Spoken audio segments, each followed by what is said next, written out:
Hello, my name is Marcela Junca, and today I'm going to talk about a little bit of tourism and life in Italy from a little trip I made a few years ago.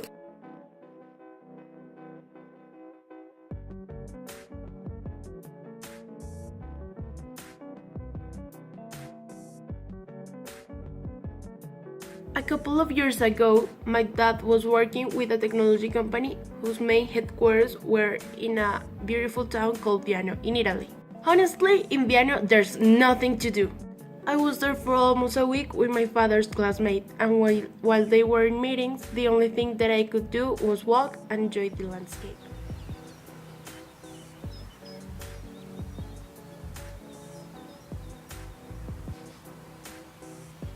But in addition of this beautiful landscape, there's a huge castle on top of a mountain. To reach it are like 4 minutes walking or well climbing the mountain, but the view really worth it. It is so beautiful that you can see Bologna from there, with kilometers and kilometers of beautiful fields and no pollution. In addition, it has the most delicious Parmesan cheese called Parmigiano. Italy is not only recognized for its cheeses, but I must accept that I tried exquisite ones there. Something very curious that I also ate was fungus. Yes, fungus, no mushrooms. It was huge and was prepared with olive oil and pepper. And I must accept that I had my worst pizza experience in Italy. Yes, it seems incredible, but it was horrible.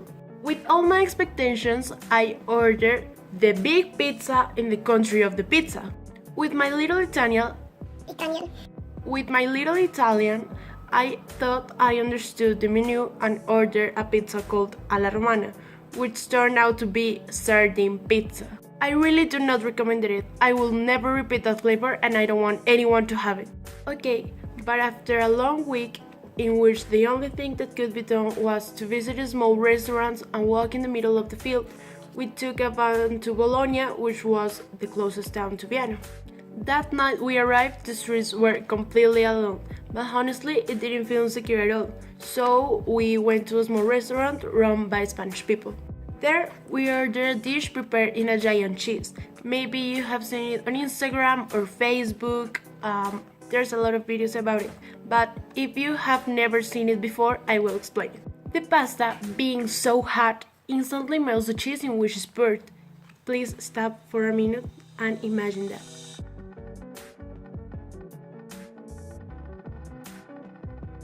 After so much work, my dad decided to start a little tour with me on train through Italy. Yes, the train is the best means of transport if you want to visit many places in Europe, not only in Italy. Maybe it's not always so economic, but that obviously depends on how far you want to go. There are very fast trains that move to very distant places, and there are short and medium distances too. Also, their classification goes with the luxuries they have and therefore their cost.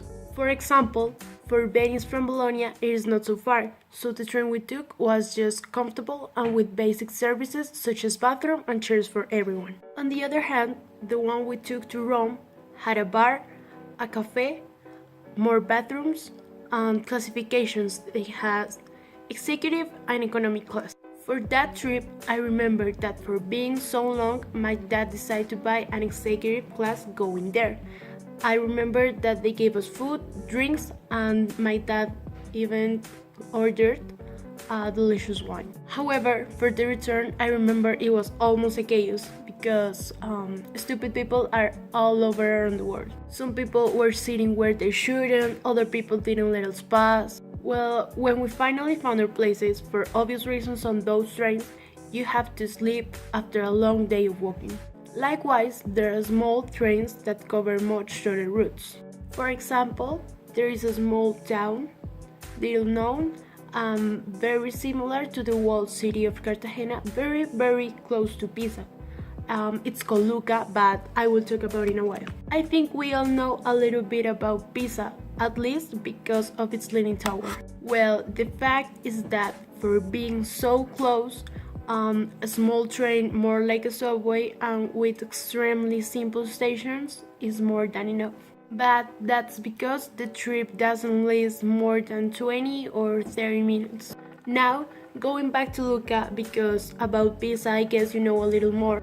Lucca is a small, completely walled city with big tailgates just as in fairy tales, surrounded by a lake that perhaps had crocodiles in antiquity. This city exists since 19th century before Christ. That is to say that it's quite old and in truth very well maintained until the present time. Maybe it was because I wasn't on tourist time, but it was very lonely. However, all its restaurants, cafes, and small bars were open, each one with that little cozy Italian touch that characterizes them. Another pretty beautiful thing about Lucca is its architecture. Yes, I study architecture and I look very much at that. But seeing a tower in which top floor there's a tree and not being surprised is a completely unhuman act. Also, the most beautiful sunrise I have seen and one of the best pictures I have taken in my life was in there. That was waiting for the train at 6 a.m. Something very curious that I found was the amount of Turkish sellers in almost all the places that we visited. They offered everything, since keyrings to watches of any brands. Even my dad bought them a very strange Rolex for only 50 euros. We're still not very sure if they're smuggled or stolen or made by themselves, but it looks good quality and looks just like all the originals. Another thing that I found interesting from the first day was in Italy was the amount of Nutella that is consumed there. All the breakfast in their buffets had a box full of small pockets of Nutella, all of the breakfast. More than butter or sugar or jam, there should always be Nutella, in addition of cakes and puff pastries. I think it's not just the fact of eating bread. I think they just want something more sophisticated from breakfast. Also, the attention in all the places was very friendly. Maybe they are experts on treating tourists, or they're maybe just cordial by nature, or we were just lucky. We also saw a lot of Spanish people working and visiting. There were schools and groups of friends throughout the country, but the place with the most foreigners was Florence. Coincidentally, when we went there to Florence, it was the Champions League and we found the bus of the AC Milan. In addition of the celebration of the triumph of the Fiorentina, the team of Florence. Maybe Europeans do not seem very euphoric, but I assure you that football unites and excites every culture around the world.